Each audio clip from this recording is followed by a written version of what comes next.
leading up to my husband's death, because I pray so much, thank you, I literally could feel the spirit of death.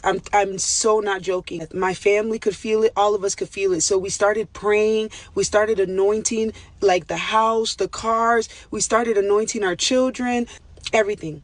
We literally could feel it, but we didn't know where it was coming from or who it was for, or if it was just an attack, if it was warfare, whatever the case may be.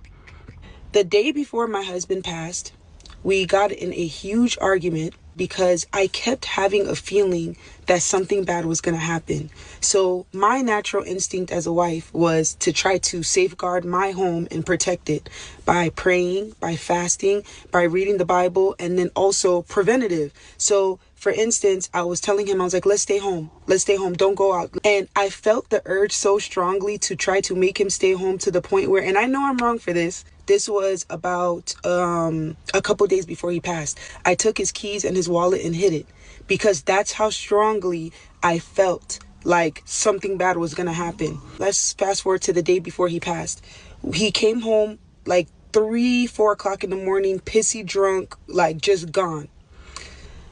You see, that is the open door. Someone is continually getting drunk, living in immorality, and their mother is a witch and trying to kill her. That stuff is going to backfire. So when the mother-in-law is doing witchcraft against her and trying to kill her, it's not working because she's praying. That judgment, that mischief, that curse will fall upon her own head. And sometimes as judgment, the Lord will not kill the witch, but that judgment will come upon her children. I said, why do you keep doing this? You have a family, like you're ruining your family. This is not how a married man acts. He literally looked me in the eye and told me that I'm his enemy of progress and that I'm trying to stop him from success and that I basically don't want to see him win. And I don't know what it was about those words that like hurt me so bad. I will never forget I was standing in front of our double doors in our room and a tear just dropped down my eye and I literally just took my ring off and I gave it to him and I said, I'm done. I'm done. He took the ring and walked away.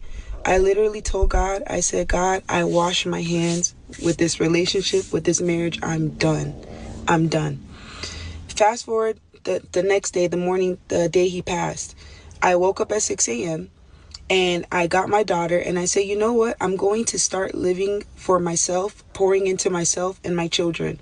So come on, because the agenda of the enemy also is for you to pour into a dead marriage for all this time, and you see that you're no longer pouring into yourself or your children. Your only prayer request is restore my marriage, and that can be idolatry.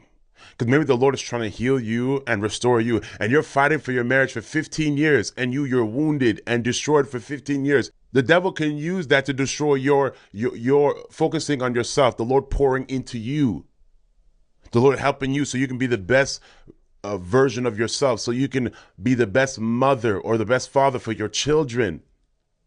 You're just focusing on the marriage, and this guy or this woman is continually living in sin, living in wickedness, and all you're doing is just praying for the marriage, praying for It's a tactic of the devil. That's why the Bible tells us, it says, put on the full armor of God so you can stand against the strategies of the devil.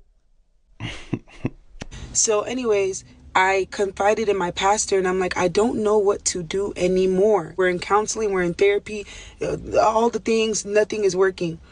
My pastor literally said, he was like, Nina, he's like, there's something outside that is calling him, and until it gets him, he's not going to stop. He was like, you have to just live your life. He said, make your own money, take care of your kids, and that's all you can do. And you have to realize that you can't be dependent upon someone who's a reprobate. Women, it's great if you have a husband that can provide financially. Make sure that he's a good husband. Make sure he's a real good man and he's loyal. Because if you're just, oh, my husband makes a lot of money and I don't got to work, what if he files for a divorce and he leaves you?